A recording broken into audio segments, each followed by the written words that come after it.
everyone listening to Cross-Border Talks or watching Cross-Border Talks.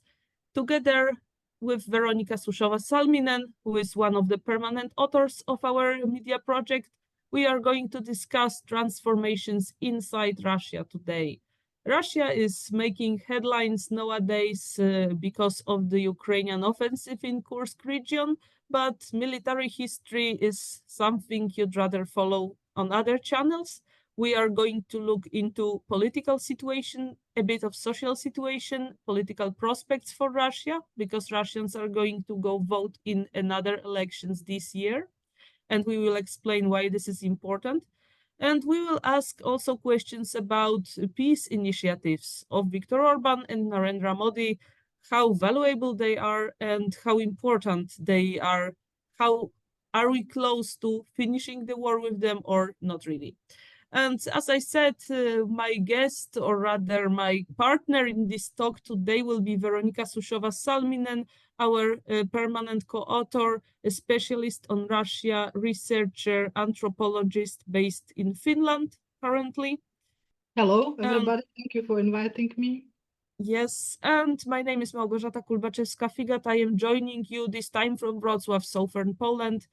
And in this moment, perhaps I'd only remind you that Cross-Border Talks is present on all the biggest social media platforms. So not to miss any of the talks, just subscribe. Veronika, while indeed Russia is discussed today mainly in the context of the sudden turn in the Ukrainian war, which is the entrance of Ukrainian army within Russian territory, I wanted to go a little bit back in time, namely to the beginnings of July, when first there was the closure of the State Duma's period, and then Narendra Modi visited Moscow for a historical, or at least very important visit. And at the same time, the world media discussed two issues: how repressive system Russia is becoming with the new repressive laws, making even bigger problems for independent organizations and independently thinking people inside Russia, and in connections to Modi's visit, to how Putin's government, how Putin's regime is gaining more stability through expanding links to the global south. So I would like you to start with these two issues, but just to not to go too complex, let's sum up what did the Russian parliament prepare for the citizens, what new laws were accepted, were voted through this period of work that what got closed in July. Yes, actually, in the end of July ended the so-called session of State Duma, which is the Russian parliament, part of the Russian parliament, the first chamber. And actually, it's interesting because the end of the session, meaning during the July, where we would suspect that people go, to more holidays, normal Russians go, but parliament didn't. They were accepting several important laws which we can connect with a process called usually as securitization. And securitization is a trend in Russia since 2012, I would say, very strong one, with the sovereignization of politics in Russia and with so-called conservative turn. It is the return of President Putin to the power, and since that time, the things are getting more towards the conservative and authoritarian tendency or trend. So this is the continuation, and now we have to realize that Russia is in the mental state of war, which is, of course, supporting this securitization process. And securitization process means that you are seeing and perceiving and defining several aspects of the social and political life in terms of security. You usually don't do it in the situation when you have no war or no fear for the stability of regime. But this is what is going on in Russia a long time, and we can observe that this trend is intensifying, and the war is intensifying it. And there is the tension. You have there always tension between the sovereignty as the kind of autonomy of the great power, which is important for every great power to be autonomous in its decision making, and the protection of the regime, meaning the status quo within the regime, the way how things are done those who are by power staying by power, which is not only Mr. Putin, but several oligarchs, factions within the Russian ruling class, let's put it like this. So this is why these securitization laws are very important. Several were basically put in motion during this sixth session. Some of them made it to the Western outlets, of course, to the Western media. But I would like to add here that it is not definitely true if you see the statistic of Duma work that only the repressive securitization laws would be accepted. I found the statistic, it's something between 20 and 23% of all laws which were accepted during the sixth session. So it's not majority of laws which are repressive. But the most important of them was probably in July accepted a law which is again changing the situation of NGOs in Russia, specifically those organizations which are now already related to the governments of different countries. So also these organizations which are sponsored or they were established by the governments of other countries can be this time in Russia seen as undesirable, which is this great terminology they have. They have organizations which are not desirable. They don't have enemies. They have non-friendly or no countries. It's this all. They don't have war. They have anti-terrorist operation now, or they have special military operation and so on. So this is also interesting language. So the first one, most important, is this one, which was accepted in July. But you can see all over the track of this sixth session that there were several laws which were related to the securitization and repression. Another was, for example, the confiscation of property for so-called fakes about army. So if you were criticizing the performance of Russian army in Ukraine in any way, you can end without property in Russia, and several other laws which are related to this securitization. I would mainly speak maybe about other one which is not so politically, politically charged, but still it's very important, and it's the changes in immigration law which were done in Russia now in July also. And these changes in migration law are showing the next conflict within Russia these days. On the one hand, Russia needs labor from other countries. And we know the demography of Russia. I was writing about it. You have article in Cross Border Talks webpage about it. It's very, very problematic, and there is no very good prospects for Russia for the future. So they need labor of migrants on one hand. On the other hand, there is the strong tendency to securitize migration. And it's not just because the regime would be so hysterical about it, but it's also because there are real problems with terrorism and extremism in Russia. And the regime is seeing this problem. And it is torn between these two processes. One process, they need people, they need labor because of the demography. On the other hand, they need to have security, internal security. You remember maybe what happened in March of this year, the Crocus City Hall terrorist attack related to people which were migrants in Russia. So there is the trend to securitize it, to make tougher laws, including the possibility to basically repatriate, send away those migrants who were seen as illegal. But this is not only one issue. They are also trying to regulate the organizations which are bringing the labor migrants to Russia. Including advertisement in internet, for example. And the next issue is that they also changed, they did novella, renewed the law about the citizenship in Russia, about the position of foreigners in Russia, which includes also pressure on those people who are living in Russia who have permits living in Russia. Basically, there is a strong tendency towards that these people must prove to be loyal to the current regime, let's put it, to the things which regime considers as important. One of them is traditional values. or there is, as a foreigner, you shouldn't speak different way about the Great Patriotic War, for example. This is really in this law given. So they are doing this kind of changes that they want to. On one hand, they realize they need migration. On the other hand, they realize that it is a security problem. And third aspect, which was it's many years going on and never with any conclusion, which is interesting. There was a change in law for people who are compatriots, the Russians living in Baltics. So this law was again changed, and there was done some kind of liberalization on the other hand of permits for stay in Russia for these people who are compatriots. So they are kind of trying to level up, because they would of course prefer that Russians from near abroad, so-called, would come back. On the other hand, they realize that there is a lot of red tape still in Russia about this. So they are trying to support it.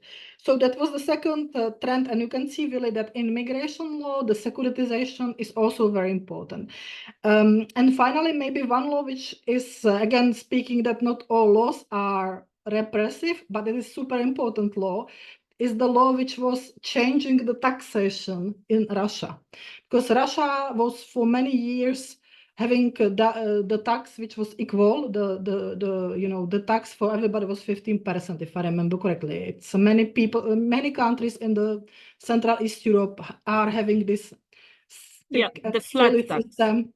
Yes, so they changed basically the scale for more progressive in Russia, which is saying that they actually need money for the state budget, and they have to suck it now from the population, not from export of the weaponry or oil and gas, because this is not working anymore so well for them. And this is important. If you notice these changes, the taxation is not very popular measure. And I would like to hear especially say that when it happened in the summer, and the proposal and the thing which happened very soon after the election of president, new elections of president. This is absolutely typical that the most unpopular steps which are done by a Russian government are done immediately after the re-election of president, because they don't want to do these unpopular steps. It was same with pension reform. By the way, the next thing which they did during the July was slowing down and closing YouTube. This is next very unpopular thing to do. So in some, this securitization trend is very clear, but it's not only that. There is also quite normal laws which were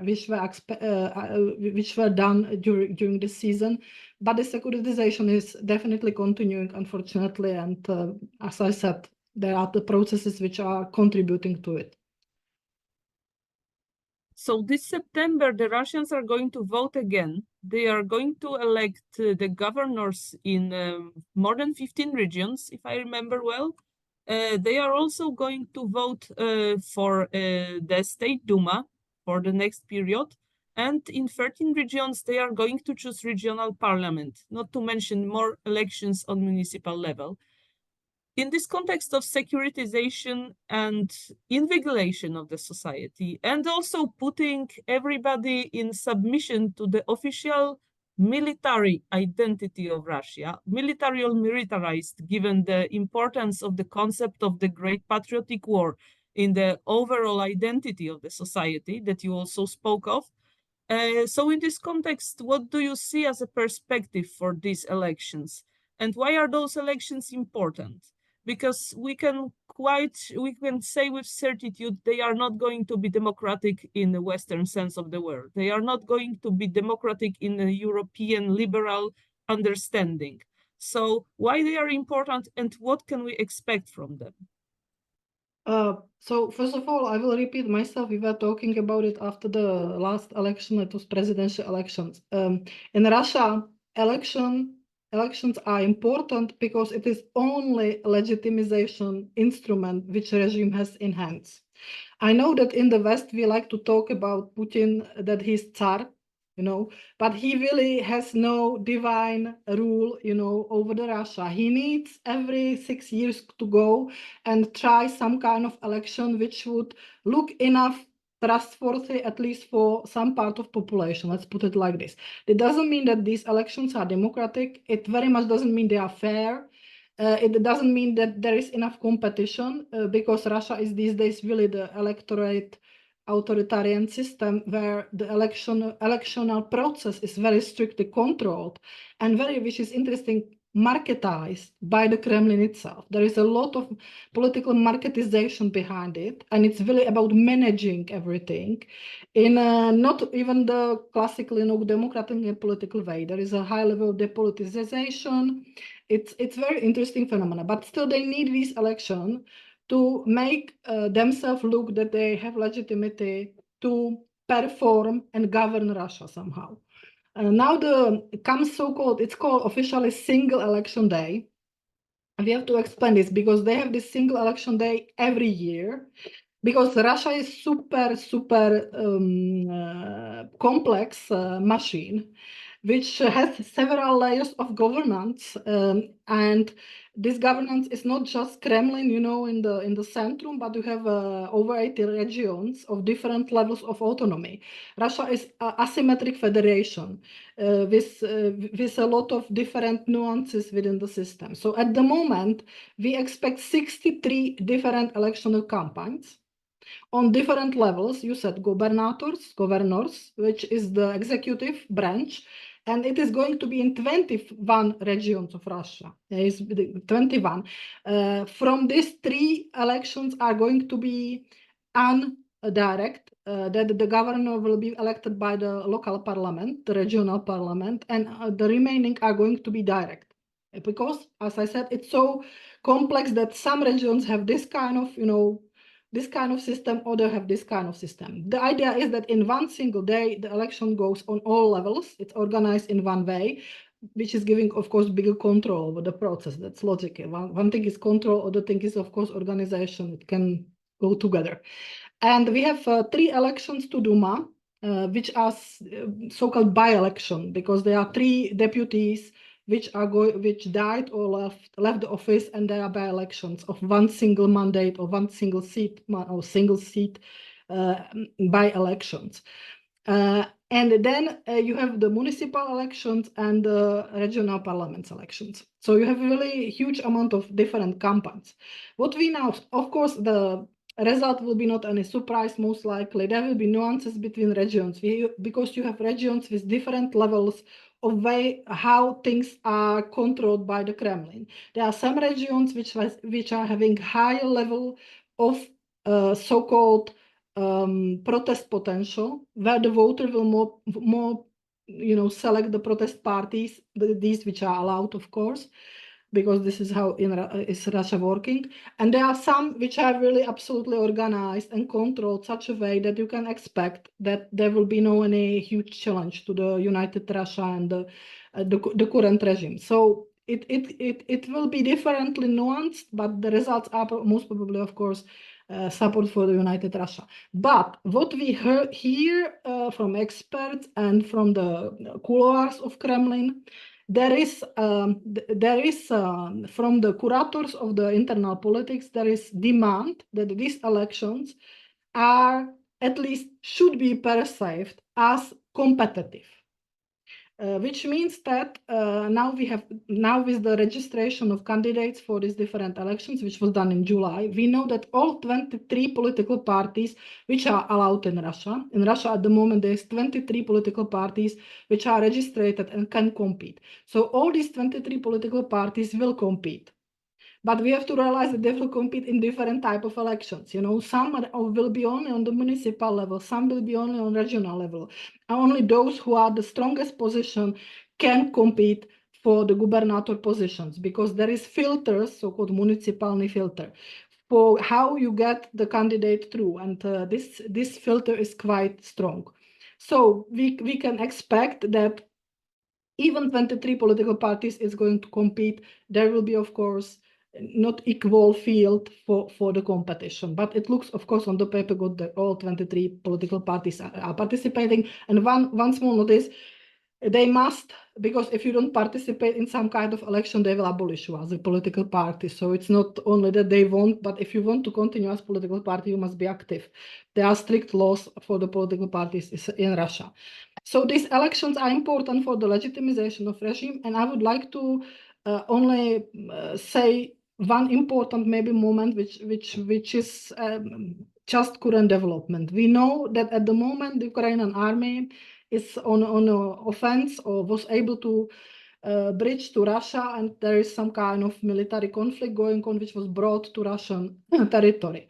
And here we know that there should be election 8th of September in Kursk Oblast, Kursk region of gubernator. So this is one of the things which I think in Kremlin are not very happy about.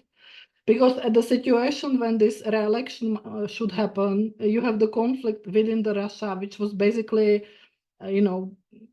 placed from the Ukrainian side towards the internally to Russia. At the moment when this, and this is important, every political analyst will tell you this, that for the system like in Russia, the elections are the weakest moment for the regime. They are most worried about, that's why they control it so much. That's why they do all the possible managerial electronic election to keep control of it. And what we know, Kursk region itself, it's considered to be region with the middle level of protest. So it's not most loyal region in Russia, like most loyal regions are usually in the south or in Siberia. And the Kursk region is not. And I would also still say that the next issue we will see is in Bryansk region, which is the neighboring region from Kursk.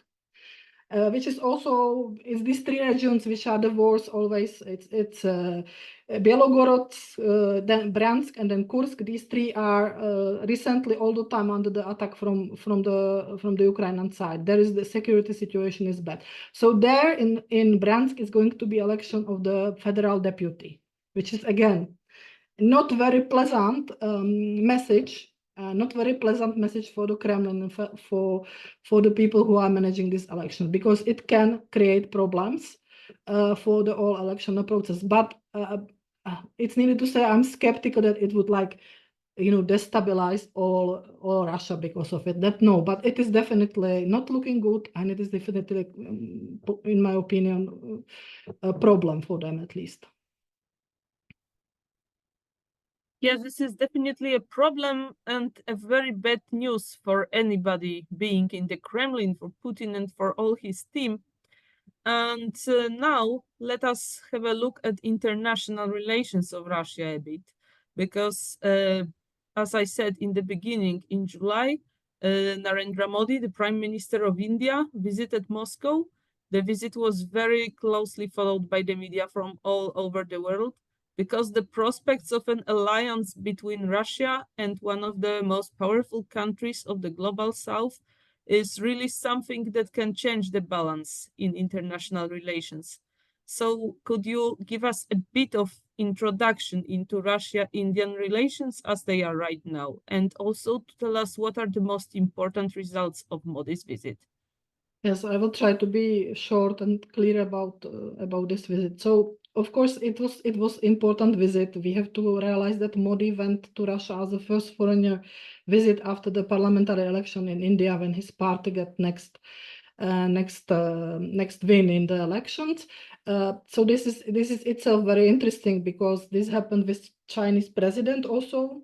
So you can see that this triple alliance, in a way, even it's asymmetric and not anything ideal, is somehow working. And we have to also notice that we can maybe talk about it later. I will just say it very, very quickly. Russia is very recent months, recent 2 years plus minus. Russia is trying to pivot to Asia in general. There is a huge diplomatic rush about making more stronger alliances all over the Asia. It's not just Central Asia. It's not just China, but it's all possible countries: Vietnam, Laos, Cambodia, India, and others. And ASEAN, also regionally, I mean the regional organization. This is very consciousness strategy, in my opinion. And part of the strategy is that they need to, they realize it, I don't think they are so stupid, that they need to balance China. Russia, they do realize they are becoming more and more dependent on China. And I don't think that they are like going straight forward with the dependence on China. So partners in Asia are increasingly important for Russia in terms of trade, you know, in terms of international relations, in terms of security. So this is important. India plays important role in this. Besides, Russia and India have a specific relation. Officially, they have special and privileged strategical partnership, so-called, which is the highest level of these diplomatically set relations. And Modi visit, despite all the opinions which are coming from the Western side of the world, he made clear that India is interested in intensify these relations. Of course, not such a way that they would want to fight against the sanction of United States of America. There is enough pragmatism behind it, but where it is possible to see that India is going through own decisions, and they are among these countries which are winning on these sanctions, because they are, for example, maybe you know that India became to be important importer of Russian oil for very good prices, and this is good news for India. It is also telling us that in a non-Western world, the perception of Russia and Ukrainian war is totally different than in the West. And it is also, by the way, telling us that our ideas about how the international system should be run and how the rules should function is not accepted everywhere same way. So Modi made it clear that he does own policy, own strategy, and that India and Russia are going to formulate and define relations between themselves according to their own sovereign decision. And this is, everybody does this with Russia. All big countries are doing this, and this is message to the West clearly. Besides, there are traditional relations with the Soviet Union, India and Soviet Union for years. One of the very important part of the cooperation between Soviet Union and now Russia was always military sector, specifically weapons. India is important importer of Russian weapons, and used to be always. And Russian weapons, modern weaponry system helped to, let's say, create the autonomous position of India as a great power in Asia. It's and independent, on the West. They search also this independence on the West. So this is the next point, and again, the visit was clearly saying it, that this cooperation continues under the sanction in different way, because Russia and India have several years program called Made in India, which is basically nothing less than localization of Russian production of weapons for the Indian army, which cannot be put under the sanctions because they are making them in India. You understand? They are located in India. They are making them in India. So this is one of the results, that this cooperation will continue. Besides that, Russia is clearly interested in expanding this trade relations. There is new set goal, which will be $100 billion, I think it was, to 2030 year 2030 on trade.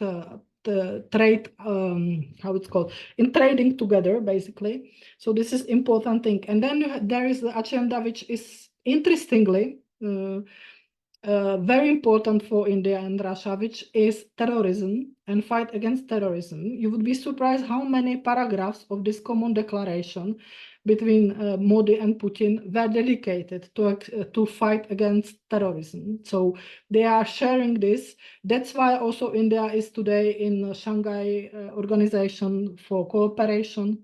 And that's why there is ongoing the security consultation between India and Russia these days.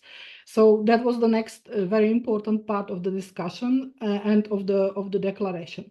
What was a bit surprising, considering that India is a part of BRICS, and BRICS is also a group of countries which is increasingly showing their own, let's say, autonomous position in many things, and clearly have, if not anti-Western, like Russia and China can be maybe seen anti-Western, then non-Western seeing of things. India is among these who have non-Western view. They are not anti-Western, same like Brazil, for example. It's not true that these governments are anti-Western in the sense like China and Russia, but there is clear different vision of things.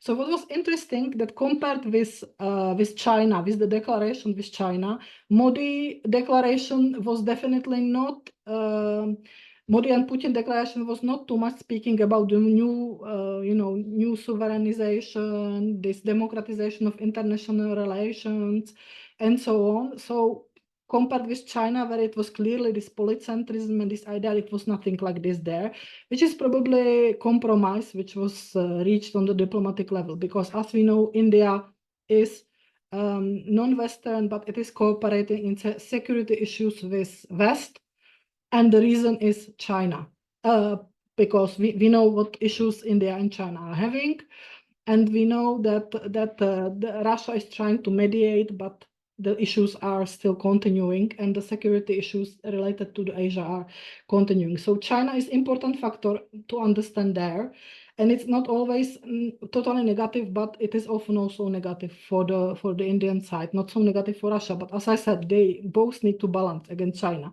so they need each other. And the balancing can be on trade level, economic level, or military level. It can be all this. It's pretty complex. The last thing, quickly only, there was Ukrainian issue, but I couldn't notice there would be any, huge breakthrough or change in basically India was keeping the typical definition that it should be resolved by the political measures, blah, blah, blah, that everybody says so. Russia is understanding it and keep going the war. So in the Ukrainian direction, there was no any particular development, at least what we see on the official level. Of course, unofficially, I cannot say. And the last thing, Russian side and also Indian most probably were very careful about how the visit was offered to public in both countries. So there was a lot of this personal level meeting, presented to people, that Modi visited Putin privately in his residence, and they were spending 3 hours together, like friendship. So this was very important. It's showing how much the visit was important for the Russian side, and how much this kind of special relations was, shown to the Russian public. Okay, and as our conversation must near to an end, well, the time is running, but there was one more visit in Moscow that perhaps caught even more attention in the European media than the Narendra Modi's coming to Russian capital. And I am speaking of Viktor Orban's visit to Moscow, which was met with many European leaders with, I don't know, surprise, very negative surprise, and even discontent. Let me just remind how Josep Borrell rushed to explain that Orban represented in Moscow no one else but only Hungary, and that the European Union has nothing to do with his talks with Putin and with the comments he made on the necessity of reaching a peace treaty as soon as possible through negotiations. So was this Hungarian visit in Moscow really something insignificant compared to Narendra Modi's visit? Or is it only an empty gesture, or there is something more behind this, in your view? Well, I would say it was much more less important visit than Modi's visit, also for Moscow, considering the potential of the development of relations with India economic force, the position with India, the relations in BRICS, and all these things. We shouldn't flatter ourselves that EU is now, like any EU country is important for Russia, because they really moved toward Asia and Africa, and Asia is super important for them these days. So it was not, you cannot compare it. It was most probably more important for the Western media, which is also saying something. They should more focus, in my opinion, on Modi and BRICS and the China and Russian relations than on this. But it was, of course, not insignificant. I would say that what was important there was the fact that Moscow could show that somebody from Europe came, that Putin is not isolated. This is a message of every foreign visit in Russia. Any Putin's visit in Asian countries these days only. And this was helping, of course, to this kind of PR inside Russia. But what was very interesting, and it was when I was reading all these, documentation of the visit of Viktor Orban in Moscow, all these, what they were answering the journalists, what were in briefing, what they were talking there officially, all these official records. And when you saw the reaction of the European Union politicians and media and everything, there was such huge conflict between it. Because if you read correctly what Putin was saying in Moscow, you see clearly that he saw Orban as a representative of the European Union and as somebody who represents absolutely European Union mainstream in relation to conflict to Ukraine. And he made clear already before the negotiations started that he will not yield from his last so-called peace initiative Putin had put in motion in June, and that this which European Union, all leaders, USA, everybody said is unacceptable, it's lie, and we will not negotiate about it. He repeated it there.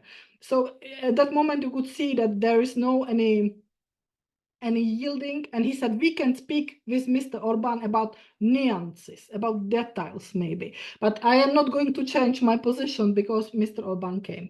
And after the negotiation, and it was interesting, Mr. Orban admitted that there was absolutely no any breakout in anything, that they didn't, and he admitted that the situation is such that the political positions of the Ukrainian and European side and Russian are so different that nothing can be, nothing can be done about it, or there is no any nearing to each other or finding compromise.